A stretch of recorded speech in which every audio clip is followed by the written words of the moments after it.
శ్రీ సాయి సచ్చరిత 27వ అధ్యాయం. శ్రీ గణేశాయ నమః. శ్రీ సరస్వత్యై నమః. శ్రీ గురుభ్యో నమః. శ్రీ కులదేవతాయై నమః. శ్రీ సీతారామచంద్రాభ్యాం నమః. శ్రీ సద్గురు సాయినాథాయ నమః. శ్రీ సద్గురు చరణాలను దృఢంగా పట్టుకుంటే బ్రహ్మాది త్రిమూర్తులకు నమస్కరించినట్లే, సాక్షాత్తు పరబ్రహ్మకు పాదాభివందనం చేసినట్లు దానివల్ల ఆత్మానందం ప్రకటమవుతుంది. ఒక్క సాగరంలో మునిగితే సకల తీర్థాలన్నీ స్నానమాచరించినట్లే, గురుచరణాల వద్ద తిష్ట వేసుకుని కూర్చుంటే సకల దేవతల సన్నిధిలో ఉన్నట్లే. జయ జయ సాయి సద్గురు, జయ జయ సాయుజ్య కల్పతరు, జయ జయ ఆత్మజ్ఞాన సాగర. మాకు ఈ కథలయందు పూజ్య భావాన్ని కలిగించండి. మేఘాల నీటిని చాతక పక్షులు త్రాగేలా భావికులైన భక్తులు మీ కథామృతాన్ని సేవించి ఎప్పుడూ సుఖంగా ఉందురుగాక. మీ పావన కథను విని శరీరమంతా చెమటలు పట్టి రోమాంచితమగుగాక. కళ్ళ నుండి ప్రేమాశ్రువులు దొరులుగాక. ప్రాణాలు మీ చరణాల వద్ద నిలచుగాక. మనసు ఉప్పొంగుగాక. శరీరం మాటిమాటికి రోమాంచితమగుగాక. శ్రోతలు పరివారంతో సహా మరలా కన్నీరు కార్చుదురుగాక. పరస్పర వినోదాలు, చిన్న పెద్ద అనే భేదభావాలు తొలగిపోవుగాక. గురువు యొక్క అనుగ్రహాన్ని తెలుసుకోవడానికి ఇదే గుర్తు. దీనిని గ్రహించటానికి అంతరంగాన్ని శోధించాలి. ఈ అనుగ్రహం కంటికి కనిపించనిది, ఏ ఇంద్రియానికి గోచరించనిది. జ్ఞానాన్ని ప్రసాదించే దాత సద్గురువు తప్ప త్రిభువనాలు వెదకినా లభించరు. కామక్రోధాది అరిషడ్ వికారాల ఉపశమనం, భక్తిభావం, గురుచరణాలలో అత్యంత ప్రేమ, పరమ నిష్ఠ లేకపోతే అష్టభావాలు జనించవు. భక్తులకు ఆత్మానందం, గురువుకు పరమసుఖం. భక్తుల క్రమేణా పరమార్థంలో ప్రవేశించటం గురువుకు సంతోషం. శరీరం, ఇల్లు, భార్య, పిల్లలు, నావారు, నేను, నాదన్న భావం మధ్యాహ్నపు నీడవలే క్షణికమైన మాయ. ఈ మాయా చిక్కులలో బాధింపబడకుండా ఉండాలని మనసులో ఉంటే అనన్య భావంతో సాయిని శరణు వేడండి. మాయను అంతం చేయాలనుకున్న వేద శాస్త్రజ్ఞులు ఆశలు వదులుకున్నారు. సమస్త ప్రాణులలోనూ భగవంతుని చూచేవారు నిశ్చయంగా తరించగలరు. ధన్యుడైన చాందు పటేల్ నిజాం రాజ్యాన్ని వదిలి ఫకీరైన సాయిని వెంట పెట్టుకుని మొదట నేవాసాకు వచ్చాడు. అక్కడ 1 సంవత్సరమో లేక 6 మాసాలో ఆ ఫకీరు ఉన్నారు. అక్కడే కాన్నడ్ ఊరిలో కమానుని తోడుగా ఉంచుకున్నారు. తరువాత ప్రసిద్ధమైన టాకళి ఊరిలోని దగడు అనే పేరుగల తమలపాకులు అమ్మేవాడు. కమా మరియు సాయిబాబా షిరిడి వచ్చారు. అక్కడక్కడ అనేక పుణ్యక్షేత్రాలు, పవిత్ర తీర్థస్థలాలు ఉన్నాయి. కానీ సాయి భక్తులకు షిరిడియే అత్యంత పవిత్రమైనది. దైవవశాత్తు ఈ యోగం కలుగకపోతే దీనులమైన మనకు సాయితో కలిసి ఉండే మహద్భాగ్యం ఎలా కలిగేది? ఇది మన అదృష్టం. భక్తులు తమ కార్యాన్ని సాధించుకోవటానికి వెళ్ళి బాబా శరణుజొచ్చితే వారికి యోగ్యమైన మార్గాన్ని చూపించేవారు. అందువలన ఏకాగ్ర మనసుతో ఈ సాయి సచ్చరితను మరల పారాయణ చేయండి, శ్రవణం చేయండి, మననం చేయండి. కారణం, పరమ పావనమైన ఈ సాయి చరిత్ర గురువు అనుగ్రహానికి ఉత్తమ సాధనం. గత అధ్యాయంలో ఒకరిని అతని గురువు పాదాల వద్ద స్థిరపరచడం, ఒకరికి అక్కలకోట స్వామిని గుర్తు చేసి జాగృతిని కలిగించటం. అంటే అక్కలకోట స్వామి సమర్థ, ఇప్పుడు ఉన్నటువంటి సాయినాథుడిగా ఉన్న నేను, ఇద్దరము ఒకటే, ఎటువంటి భేదము లేదు అని తెలియజేశారు. మరొకరిని ఉపాయంతో దేహాంతకమైన ఆత్మహత్య నుండి క్షణంలో రక్షించి జీవన దానం చేయటాన్ని వర్ణించడమైంది. ఇప్పుడు ఈ అధ్యాయంలో సాయిబాబా ప్రసన్నులైతే భక్తులకు అనుగ్రహాన్ని ప్రసాదించి వారిని ఎలా సుఖ సంపన్నులను చేస్తారో తెలియచేస్తాను. బాబా యొక్క బోధనా పద్ధతి అద్భుతమైనది. వారు ఆడుతూ పాడుతూ నవ్వుతూ వినోదభరితంగా ఎవరికి ఏ విధంగా బోధించేవారో శ్రోతలు శ్రద్ధగా వినండి. ఇదే గ్రంథంలో బాబా యొక్క అనేక రకాల ఉపదేశాలు ఇది వరకు వర్ణించాను. వారు భక్తుల అర్హతలను, గ్రహణ శక్తిని బట్టి వారికి తగిన మార్గాలను ఉపదేశించేవారు. రోగ నిర్ణయం మరియు దానికి ఏ ఔషధం ఎంత ఇవ్వాలి అన్నది వైద్యునికి తెలుస్తుంది, కానీ రోగికి అవేవి తెలియవు. రోగి ముందు బెల్లాన్ని కోరతాడు. బెల్లం తీయగా ఉంటుంది, కానీ రోగులకు అది అపకారం చేస్తుంది. అయినా రోగి అదే కావాలని మొండి చేస్తాడు. బెల్లం ముక్క చేతిలో పెట్టే వరకు ముందు చేతికందుకోడు. రోగిపై నిర్బంధం ఉండకూడదు. అందువల్ల వైద్యులు యుక్తిగా ముందు బెల్లం ముక్క పెట్టి తరువాత ఔషధాన్ని తమ పనిని సాధిస్తారు. అయితే బెల్లం యొక్క దోషాన్ని హరించే విధంగా అనుపమానాన్ని మారుస్తారు. దాంతో ముందు ఒంటికి పట్టుతుంది. బాబా పద్ధతి కూడా అదే, కానీ అందరి పట్ల ఇదే నియమం కాదు. భక్తుల అర్హతలను, స్వభావాలను, భక్తి శ్రద్ధలను, సేవను, ప్రేమను గమనించి వారికి అనుగ్రహాన్ని ప్రసాదించేవారు. బాబా యొక్క లీలలు అద్భుతం. వారు ఎవరిపైనైనా ఎప్పుడైనా ప్రసన్నులైతే వారిని ఎలా అనుగ్రహిస్తారో వినండి. ఒకసారి బాబా మనసుకు తోచిందా ఎవరికి ఏ కోరిక లేకపోయినా మామూలుగా వినోదాలతో పరిహాసం చేస్తూ భక్తులను కృతార్థులను చేస్తారు. భక్తుల మనసులలో ఏదైనా గ్రంథ పఠన చేయాలని కోరిక కలిగితే వారు ఆ గ్రంథాన్ని బాబా చేతులలో ఉంచి దానిని వారి ప్రసాదంగా తిరిగి తీసుకునేవారు. ఆ తర్వాత దానిని పఠనం చేస్తే అది శుభప్రదం, శ్రోతలకు వక్తకు పరమశ్రేయస్కరం. అది ప్రసాదపూర్ణ శ్రవణం. ఒకరు దశావతార చిత్రాలను, ఒకరు దశావతార స్తోత్రాలను, మరొకరు పంచరత్న గీత వంటి పవిత్ర పుస్తకాలను, చరిత్రలను బాబాకు అర్పించేవారు. దాసగను కూడా తన సంత లీలామృతం మరియు భక్త లీలామృతం గ్రంథాలను అర్పించాడు. మరొకరు వివేక సింధు గ్రంథాన్ని అర్పించారు. బాబా వానిని శ్యామాకు ఇచ్చేవారు. శ్యామ, ఈ పుస్తకాలు నీ కొరకు, వీనిని ఇంట్లో భద్రంగా కట్టి ఉంచు అని చెప్పేవారు. వారి ఆజ్ఞను శిరసావహించి శ్యామ ఆ పుస్తకాలను భద్రపరిచేవాడు. భక్తులు అలా అంగళ్ళ నుండి పుస్తకాలను తెచ్చి వానిని బాబా చేతికిచ్చి వారి ప్రసాదంలా వాటిని మరల తీసుకోవాలని అడిగేవారు. బాబా ఉదార స్వభావం కలవారే అయిన భక్తులు అలా ఇవ్వటానికి సాహసించలేక మాధవరావును వెంట పెట్టుకుని బాబా ముందుకు వెళ్ళేవాళ్ళు. అతను చూసి అతని ద్వారా అతని చేత్తోనో బాబా చేతికి గ్రంథాన్ని ఇప్పించేవారు. బాబాకు ఆ గ్రంథాన్ని ప్రాముఖ్యత తెలిసినట్లే భక్తుల స్థితి కూడా తెలుసు. భక్తులు గ్రంథాలను చేతికి ఇచ్చినప్పుడు బాబా పుస్తకాల పుటలను మరల త్రిప్పేవారు. అప్పుడు భక్తులు పుస్తకాలను తిరిగి తీసుకోవటానికి చేతులు చాచేవారు. బాబా వారిని ఇవ్వకుండా వాటిని మాధవరావుకు ఇచ్చి శ్యామ, దీనిని ప్రస్తుతం నీ వద్ద ఉంచు అనేవారు. అదిగో దానికోసం ఆతురతతో చేతిని చాచిన వారిది ఇది, వారికి ఇవ్వాలి అని శ్యామ స్పష్టంగా అడిగేవాడు. కానీ బాబా నీ దగ్గరే ఉంచు అని చెప్పేవారు. ఒకసారి భాగవత పఠనంలో ప్రీతిగల భక్తుడు కాకా మహాజని ఆ గ్రంథాన్ని తన వెంట తీసుకుని షిరిడి వెళ్ళాడు. అక్కడ అతనికి మాధవరావు కలిసి ఆ పుస్తకాన్ని చేతిలో పట్టుకుని మసీదుకు వెళ్ళాడు. బాబా మామూలుగా శ్యామ నీ చేతిలోనే ఆ పుస్తకం ఏమిటి అని అడిగారు. శ్యామ బదులు చెప్పగా ఆ పుస్తకాన్ని చేతికి అందుకుని చూచి అతనికి తిరిగి ఇచ్చేశారు. ఇదే ఏకనాథ భాగవత గ్రంథాన్ని, ఇదే ప్రతిని కాకా మహాజని అది వరకు శ్రీవారి నుండి ప్రసాదంగా స్వీకరించినదే. ఈ గ్రంథం అసలు నాది కాదు, ఇది కాకా మహాజనిది. నేను చదవాలని కోరికతో తీసుకున్నానని శ్యామ స్పష్టంగా తెలియచేశాడు. అయినా బాబా అతనితో నీకిది పనికి వస్తుంది, నీ వద్ద ఉంచమని ఇచ్చాను, నీ పుస్తకాలలో ఉంచు అని చెప్పారు. తర్వాత కొంతకాలమైనాక కాకా మహాజని మరల షిరిడి వచ్చాడు. మరొక భాగవత గ్రంథాన్ని తీసుకుని వచ్చి బాబా చేతుల్లో ఉంచాడు. దానిని బాబా ప్రసాదంగా అతనికి తిరిగి ఇచ్చి బాగా శ్రద్ధగా పఠించు అని ఆజ్ఞాపించారు. ఇది నీకు బాగా పనికి వస్తుంది అని అతనికి ఉత్సాహాన్ని కలిగించారు. అంతేకాదు ఇదే నిజంగా మన కార్యాన్ని సాధిస్తుంది, దీనిని ఎవరికి ఇవ్వకు అని ఎంతో ప్రేమగా చెప్పారు. కాకా భక్తిగా బాబాకు వందనం చేశారు.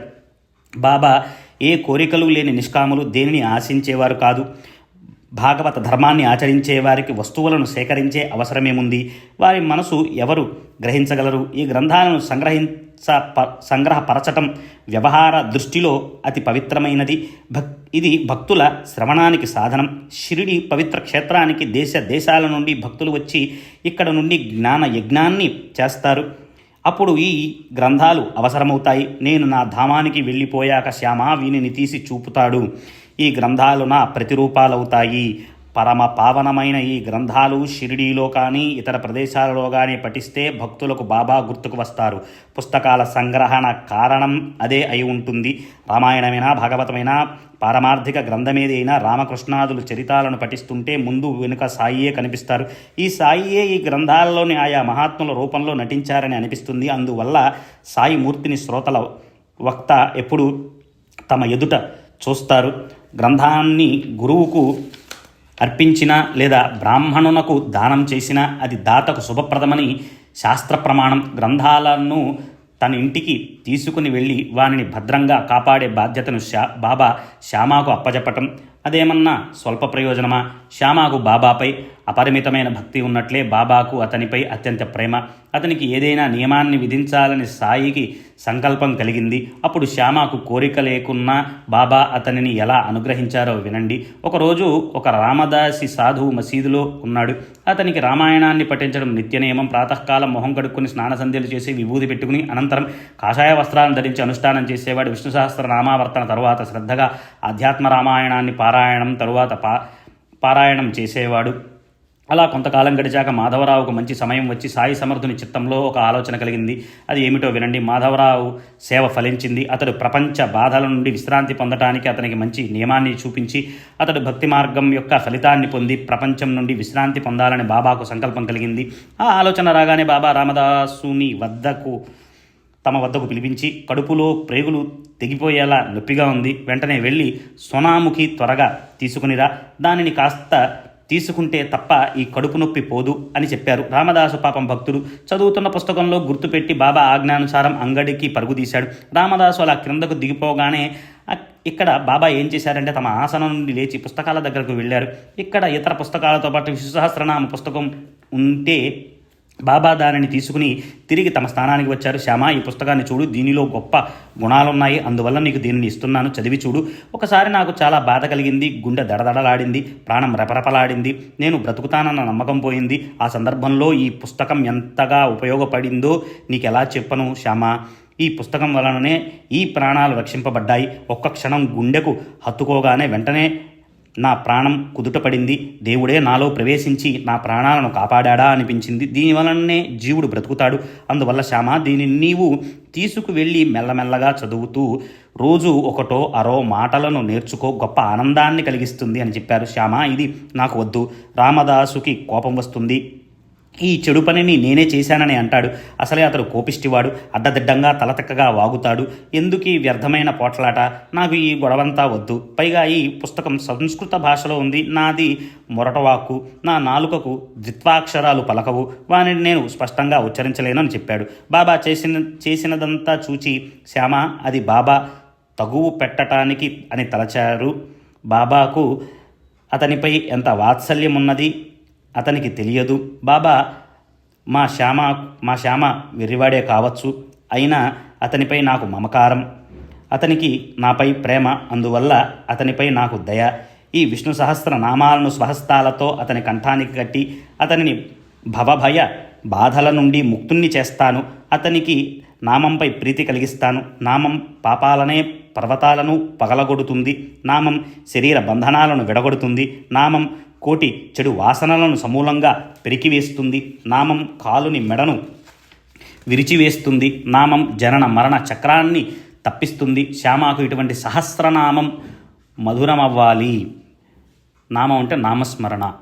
ప్రయత్నపూర్వకంగా నామాన్ని స్మరిస్తే మంచిది, అప్రయత్నంగా నామ జపం చేసిన చెడు కలగదు. తెలియకుండా నోటితో ఉచ్చరించిన నామ ప్రభావం ప్రకటమవుతుంది. అంతఃకరణాన్ని పరిశుద్ధపరచడానికి నామం కంటే సులభమైన మరో సాధనం లేదు. నామం జిహ్వకు భూషణం. నామం పరమార్థాన్ని పోషిస్తుంది. నామ జపాన్ని స్నానం చేయాల్సిన అవసరం లేదు. అట్లే నామానికి విధి విధానాలేవీ లేవు. నామ సంకీర్తనలో సకల పాపాలు నశిస్తాయి. నామం ఎల్లప్పుడూ పావనమైనది. అంటే నామస్మరణ ఏదైనా చేయొచ్చు, దానికంటూ అంటూ ముట్టు మైలు రూల్స్ అండ్ రెగ్యులేషన్స్ అనేవి ఏమీ లేవని తెలియజేయబడుతోంది ఇక్కడ అని. అనవరతం నామాన్ని స్మరిస్తే వారు తీరానికి చేరుకుంటారు. అనవరతం అంటే ఎప్పుడూ ఎల్లప్పుడూ ప్రతి క్షణము కూడా అని. ఇతర సాధనలేవి అవసరం లేకుండా మోక్షం హస్తగతమవుతుంది.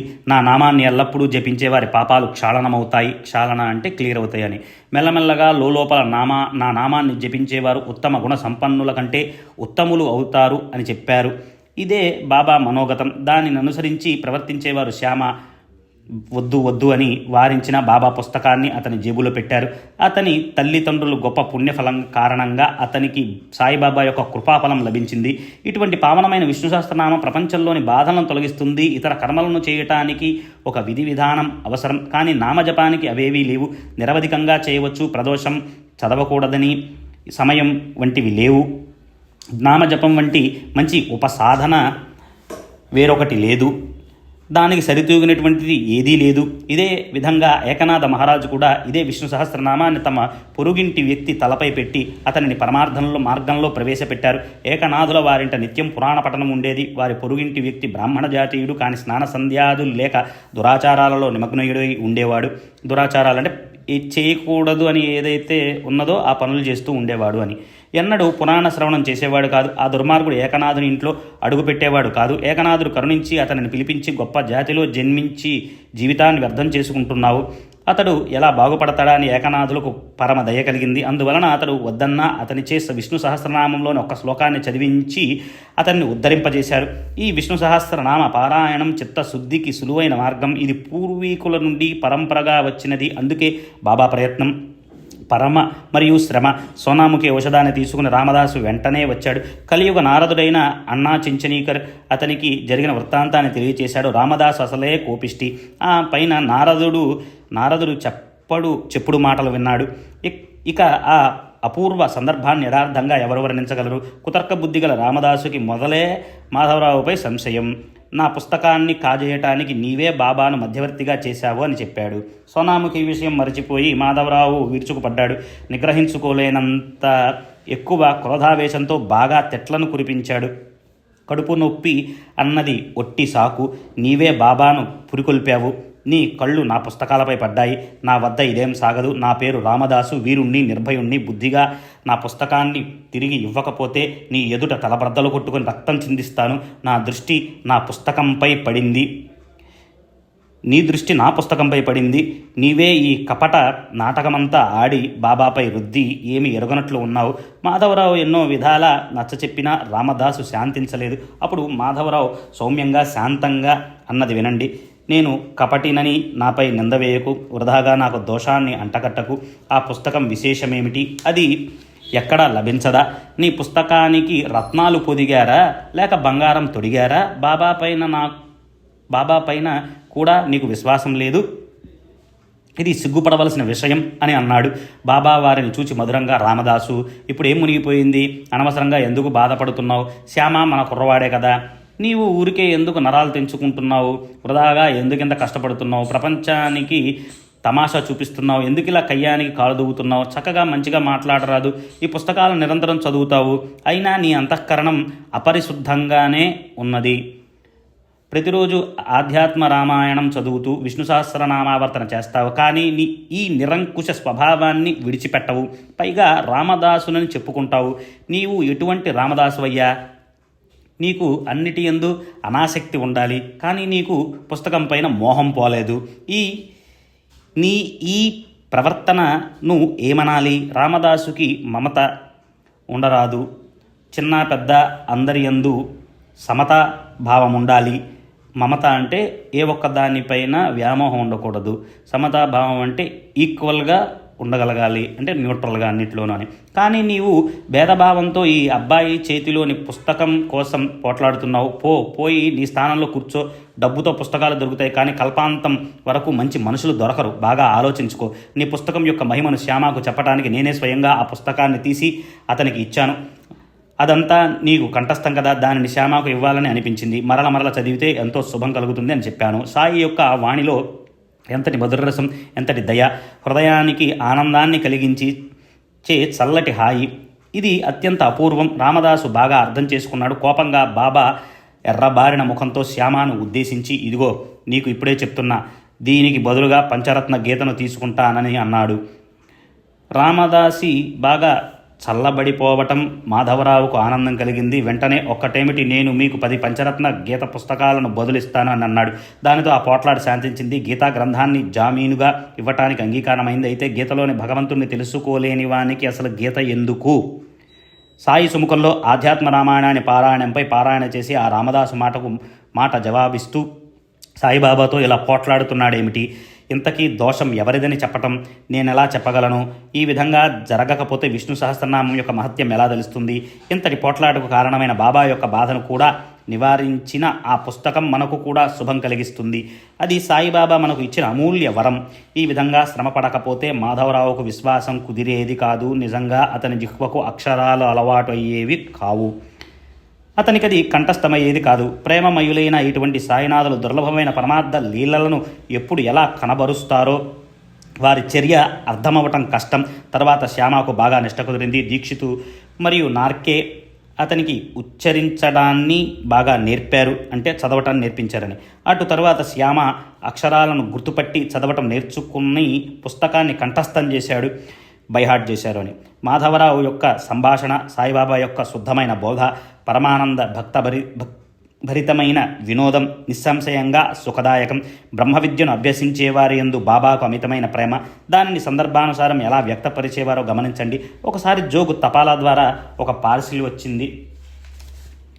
షిరిడీలో పోస్టాఫీసుకు వెళ్ళి దానిని తీసుకోవడానికి గబగబా బయలుదేరాడు. పుస్తకాన్ని తెరిచి చూడగా అది లోకమాన్య తిలక్ రచించిన గీతా రహస్య భాష్యం. దానిని చంకలో పెట్టుకుని మసీదుకు బాబా దర్శనానికి వచ్చాడు. బాబాకు నమస్కరించడానికి తల వంచేసరికి పార్సిల్ బాబా పాదాలపై పడింది. బాపు సాహెబ్, ఏమిటిది అని బాబా ప్రశ్నించారు. బాబా ఎదుట పార్సిల్ను విప్పి అదేమిటో తెలియచేశాడు. దానిని బాబా చేతికిచ్చాడు. వారు దానిని అవలోకించారు అని అంటే తెరిచి చూసి చదివారు అని. బాబా గ్రంథాన్ని తీసి చేతిలోనికి తీసుకున్నారు. అటు ఇటు తిరగేసి చూచి తమ జేబులో నుండి ₹1 తీసి ఆ పుస్తకంపై ఉంచారు. ఆ రూపాయితో సహా ఆ గ్రంథాన్ని జోగు ఒడిలో వేసి దీనిని మొత్తం చదువు, శుభం కలుగుతుందని చెప్పారు. ఇటువంటివి బాబా యొక్క అనుగ్రహ కథలను అసంఖ్యాకంగా వర్ణించవచ్చు, కానీ గ్రంథం విస్తారమవుతుందని సంక్షిప్తంగా చెప్తున్నాను. ఒకసారి షిరిడీలో ఏం జరిగిందంటే, దాదాసాహెబ్ కాపర్దే కుటుంబ సమేతంగా షిరిడీకి వచ్చి బాబా ప్రేమలో లీనమై అక్కడే ఉన్నాడు. కాపర్డే సామాన్య గృహస్థుడు కాడు, గొప్ప విద్వాంసుడు, ఉన్నత స్థానంలో ఉన్నవాడు. సాయి సన్నిధిలో చేతులు జోడించుకుని వారి పాదాలయందు శిరస్సును ఉంచేవాడు. ఆంగ్ల విద్య పారంగతుడు, శాసనసభలో బాగా పలుకుబడి కలవాడు. వక్తృత్వంలో అందరినీ కదిలించి వేసేవాడు. కానీ బాబా ఎదుట మౌనంగా ఉండేవాడు. వక్తృత్వం అంటే మాట్లాడటం అని. బాబా భక్తులు అసంఖ్యాకంగా ఉన్న వారి వద్ద మౌనవ్రతంలో ఉండేవారు. కాపర్డే, నుల్కర్, బుట్టి తప్ప ఇతర భక్తులెవరూ లేరు. ఇతరులంతా బాబాతో బాగా మాట్లాడేవారు. కొందరు ఏ జంకు లేకుండా వారిని సమానంగా మాటకు మాట సమాధానం చెప్పేవారు. కానీ పై ముగ్గురు మౌనవ్రతంలో ఉండేవారు. మాట్లాడకపోవటమే కాదు, బాబా ఎదుట కేవలం తలలు వంచి ఉంచేవారు అంతే. వారి వినమ్రత వర్ణించతరం కాదు. వారు శ్రద్ధగా వినటం కూడా వినయంగా ఉండేది. విద్యారణ్య స్వామి యొక్క పంచదశిని వ్యాఖ్యానించగల దాదాసాహెబ్ మసీదులోకి వెళ్ళగానే మౌనంగా ఉండేవాడు. శబ్ద బ్రహ్మ ఎంత శక్తివంతమైన శుద్ధ బ్రహ్మ ముందు నిస్తేజమే కదా. సాక్షాత్తు పరబ్రహ్మమూర్తి అయిన సాయి ముందు పాండిత్యం సిగ్గు పడవలసిందే. కాపర్డే 4 నెలలు, అతని భార్య 7 నెలలు షిరిడీలో ఉన్నారు. ఆ ఉభయులకు రోజు రోజుకు ఎంతో ఆనందం అనుభవమైంది. అతని భార్య అత్యంత నిష్ఠావంతురాలు. ఆమెకు సాయి పాదాలయందు అత్యంత ప్రేమ. ఆమె నిత్యం మసీదుకు సాయిబాబాకు నైవేద్యాన్ని స్వయంగా తీసుకుని వచ్చేది. బాబా నైవేద్యాన్ని స్వీకరించే వరకు ఉపవాస వ్రతంతో ఉండేది. సాయి మహారాజ్ ఆరగించిన తరువాతే ఆమె భోజనం చేసేది. ఒక శుభ సమయాన, శుభముహూర్తాన పరంభక్తవత్సలుడైన బాబా అచంచలమైన ఆ స్త్రీ శ్రద్ధను గమనించి ఆమెకు ఉజ్వలమైన పరమార్థ మార్గాన్ని చూపించారు. బోధనా పద్ధతి అనేక రకాలు. బాబా పద్ధతి విశిష్టమైనది. వారు ఆడుతూ పాడుతూ నవ్వుతూ హృదయంలో బాగా నాటుకునేలా అనుగ్రహాన్ని ప్రసాదించేవారు. ఒకసారి కాపర్దే భార్య అన్నం, పప్పు, పూరి, హల్వా, పాయసం, అప్పడాలు, వడియాలు, వడపప్పు అవి పళ్ళెం నిండా పెట్టుకుని వచ్చింది. ఆ పళ్ళెం వచ్చిన వెంటనే బాబా ఆతురతతో తమ ఆసనంపై నుండి లేచారు. చేతిపైన కఫనీని పైకి జరుపుకున్నారు. భోజనం చేసే చోట కూర్చున్నారు. పళ్ళాన్ని తమ ముందుకు లాక్కొని దానిపైన మూతను పక్కకు జరిపి భోజనానికి ఉద్యుక్తులయ్యారు. ఇతరులు కూడా ఇంతకంటే చాలా రుచిగా ఉన్న నైవేద్యాలను అపరిమితంగా తీసుకువస్తారు. అవి ఎంతోసేపు అక్కడ పడి ఉంటాయి. ఈ భోజనంపై వారికి ఎందుకింత ప్రేమ? ప్రాపంచికులకు ఉన్న భేదబుద్ధి సత్పురుషులకు ఉంటుందా? ఇలాంటి భేదభావం తగునా అని మాధవరావు సాయి సమర్థుని అడిగారు. అందరి పళ్ళాలను అక్కడే ఉంచేసి వెండి పళ్ళాలను కూడా దూరంగా జరిపేసి ఈ స్త్రీ పళ్ళెం మాత్రం రాగానే లేచి ఆరగిస్తున్నావు, ఏమిటి విశేషం అని మాధవరావు అడిగారు. ఈమె భోజనమే అంత మధురంగా ఉందా దేవా? మాకిది పెద్ద సందేహం. ఇదేం మీ మాయ? ఇష్టాయిష్టాలను భేదభావం నీకెందుకు అని అడిగాడు. ఈ భోజనం యొక్క విశిష్టత ఏమిటో చెప్పనా? పూర్వం ఈమె బాగా పాలిచ్చే ఒక వ్యాపారస్తుని ఆవు. ఆ తర్వాత కనిపించకుండా పోయింది. తర్వాత ఒక మాలి వద్ద జన్మించింది. ఆ తర్వాత ఒక క్షత్రియుని ఇంట్లో పుట్టింది. మరుజన్మలో ఒక వైశ్యుని పత్ని అయింది. తర్వాత బ్రాహ్మణుల గర్భంలో జన్మించింది. చాలా కాలానికి కనిపించింది. ప్రేమతో తెచ్చిన అన్నం 2 ముద్దలు సుఖంగా తిననివ్వు అని అంటూ బాబా యథేచ్ఛగా తిన్నారు. చేతులు నోరు కడుక్కుని తృప్తిగా త్రేంచి తమ ఆసనంపైకి వచ్చి కూర్చున్నారు. అప్పుడు ఆ స్త్రీ వారికి వందనం చేసి వారి పాదాలను ఒత్తసాగింది. ఆ అవకాశాన్ని తీసుకుని బాబా ఆమెకు హితోపదేశం చేయసాగారు. బాబా చరణాలను పట్టుతున్న ఆమె చేతిని బాబా తమ చేతిలోకి ఒత్తసాగారు. భగవంతుని భక్తురాలి పరస్పర సేవను చూచి శ్యామ పరిహాసమాడాడు. భలే బాగుంది ఈ దృశ్యం, ఎంత ఆనందకరం, మీ పరస్పర ప్రేమ భావాన్ని చూస్తుంటే చాలా ఆహ్లాదకరంగా ఉంది అని అన్నాడు. ఆమె సేవకు బాబా ప్రసన్నులై ఆమెతో మెల్లగా రాజారాం రాజారాం అను, అలా ఎల్లప్పుడూ అంటూ ఉండు, అమ్మా నీ జీవితం సఫలమవుతుంది, నీ మనస్సు శాంతిస్తుంది, నీకు అపరిమితమైన శుభం కలుగుతుంది అని చెప్పారు. ఆహా, ఎంత అద్భుతమైన వచనాలు! అవి హృదయంలోనికి చొచ్చుకుపోయి తక్షణం శక్తిపాతం చేస్తాయి. ఇటువంటి దయామయులు, శరణాగతులను రక్షించే సాయి సమర్థులు ఎల్లప్పుడూ భక్తుల మనోభీష్టాలను తీర్చి వారికి శుభాలను కలుగచేస్తారు. ఇక అత్యంత ప్రేమతో వినమ్రతతో శ్రోతలకు చాలా శుభప్రదమైన విషయాన్ని చెప్తాను, దానిని మీరు మీ మనసులో భద్రపరచుకోండని వినయంగా విన్నవించుకుంటున్నాను. బెల్లం యొక్క తీపికి ఆకర్షింపబడ్డ చీమ తల తెగిపోయేలా ఆ బెల్లం ముక్కను విడువదు. అట్లే సాయి చరణాలను మీరు ఆశ్రయిస్తే వారు అత్యంత కరుణతో మిమ్ము రక్షిస్తారు. గురు శిష్యులు వేరువేరు కాదు, విభిన్నంగా కనిపించినా వారు ఒక్కరే. వారిని వేరుపరచాలని ప్రయత్నించిన వారి అభిమానం కరిగిపోతుంది. ఒకరు లేకుండా మరొకరు ఉండరు. గురువు అజ్ఞాని అయితే శిష్యుడు కూడా అజ్ఞానియే. జ్ఞాని అయిన గురువును ఆశ్రయించిన శిష్యులకు ద్వైతం నశించిపోతుంది. గురువు ఒక ఊరిలో ఉండి శిష్యుని మరో ఊరిలో ఉన్నట్లు భావిస్తే అది అబద్ధం. అప్పుడు ఆ ఉభయులు బాహ్యానికి మాత్రమే గురు శిష్యులు. అసలు వారు ఇద్దరు కానప్పుడు వారు వేరెలా అవుతారు? ఒకరు లేక ఒకరు ఉండరు. వారిద్దరూ అంత అన్యోన్యంగా ఉంటారు. గురువు మరియు శిష్యులు ఎందు భేదభావం లేదు. ఇది నిత్య సత్యం. గురు చరణాలపై భక్తుడు శిరస్సునుంచటం స్థూలంగా కనిపించే ఆచారం. గురువు శిష్యుడు ఎందు అద్వైత భావాన్ని, గురువు కూడా శిష్యుని యందు అట్లే అభేద భావం కలిగి వారిరువురు పరస్పరం సమరసభావంతో ఉండకపోతే వారి సంబంధం నామమాత్రానికే. అన్న వస్త్రాలు ఎలా లభిస్తాయని క్షణమాత్రమైనా చింతించకండి, ఆలోచించకండి. ఇవన్నీ ప్రారబ్ధానుసారం ఏ ప్రయత్నం లేకుండానే ప్రాప్తిస్తాయి. వారిని సంపాదించాలని ప్రయత్నించినా అది వ్యర్థమైన శ్రమే అవుతుంది. పరమార్థ సంపద కోసం రాత్రింబవళ్ళు చింతన చేస్తూ ప్రయత్నం చేయండి. ఉత్తిష్ఠత, జాగ్రత్త, లే, మేలుకో, గాఢనిద్రలో పడి ఎందుకు గుర్రు పెడుతున్నావు అని శృతిమాత తారస్వరంతో గర్జిస్తూ భక్తులను ప్రేమగా మేలుకొలుపుతూ ఉన్నది. సర్వ అనర్థాలకు బీజభూతమైన అజ్ఞానమనే నిద్రలో మునిగి ఉన్న వారిని సమయానికి మేలుకొలిపే గురు జ్ఞానామృతాన్ని సేవించండి. దాని కొరకు అత్యంత వినమ్రతతో గురు చరణాలలో శరణాగతులు అవ్వండి. విహితావిహితాలను తెలిసిన వారు గురువు ఒక్కరే. కానీ పసిపిల్లల వంటి వారమైన మనము అది తెలుసుకోలేము. అహంభావంతో కించిజ్ఞుడైన జీవుడు, నిరహంభావంతో సర్వజ్ఞుడైన శివుడు ఇద్దరూ ఒక్కరే అన్న అభేద భావాన్ని కలిగించేవారు ఒక్క గురువు మాత్రమే. అజ్ఞానమనే ఉపాధితో ఉన్న ఆత్మ జీవుడు, మాయా ఉపాధితో ఉన్న ఆత్మ శివుడు. ఈ రెండిటిలోని భేదభావాన్ని తొలగించగల సమర్థులు ఒక్క గురువే. మనస్సు సంకల్ప వికల్పాల ఆధీనంలో ఉంటుంది. దానిని సాయి చరణాలయందు సమర్పించండి. అప్పటి నుండి మనసులో స్ఫురించిన కార్యాల యొక్క కర్తృత్వం గురువుదే అవుతుంది. అట్లే కర్మలను చేస్తే శక్తినంతా సాయికి సమర్పించి వారు ఆజ్ఞాపించిన విధంగా నడుచుకోండి. సాయి యొక్క శక్తి అంతటా ఉన్నదని తెలుసుకోండి.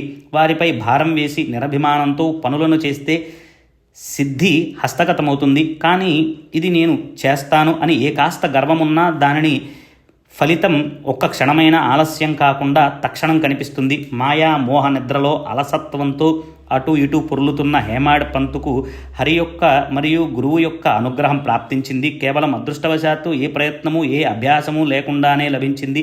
తమ లక్ష్య సిద్ధి కొరకు వారే హేమాడ్ పంతును గౌరవించినట్లుగా అనిపిస్తుంది. భక్తులను ఉద్ధరించటానికి తమ చరిత్రను బలవంతంగా పంత్ చేయి పట్టుకుని సవిస్తరంగా గ్రంథాన్ని వ్రాయించారు. అఖండానుసంధానమనే దారంతో అనన్యమైన ప్రేమ భక్తి అనే చిత్ర విచిత్ర పుష్పాలతో హారంగుర్చి మనోహరమైన సాయికి సాదరంగా సమర్పిస్తాను. ఆత్మస్వరూపమనే స్వరాజ్య సింహాసనాన్ని లభింపచేసుకుని దానిపై స్థిరంగా విరాజమానులమవుదాము. నిరభిమానంగా అంతరంగంలో ఆత్మానందాన్ని అనుభవిద్దాము. నిరభిమానంగా అంటే నేను అనే అహంభావాన్ని విడిచిపెట్టిన నాడు అది నిరభిమానమవుతుంది. ఇటువంటి అగాధమైన సాయి చరిత్రలో తరువాతి కథ ఎంతకంటే విచిత్రమైనది. మీ చెవులను పవిత్రం చేసుకోవటానికి క్షణం పాటు సావధానులు కండి. తర్వాత 3 అధ్యాయాలను బాబా తమ స్థానంలో కూర్చుని అద్భుతమైన దృష్టాంతాలను చూపిస్తారు. మొదటి అధ్యాయంలో లాలా లక్ష్మీచంద్ విషయం. అతని పాదాలను ప్రేమ సూత్రంతో కట్టి అతనికి తమ ఆశ్రయాన్ని కలిగించారు.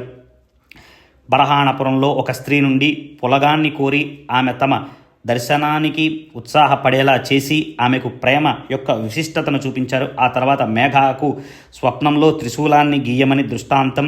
అటుపైన అకస్మాత్తుగా అతనికి శివలింగం ప్రాప్తించటం. ఇటువంటి అనేక కథలను ఉన్నాయి.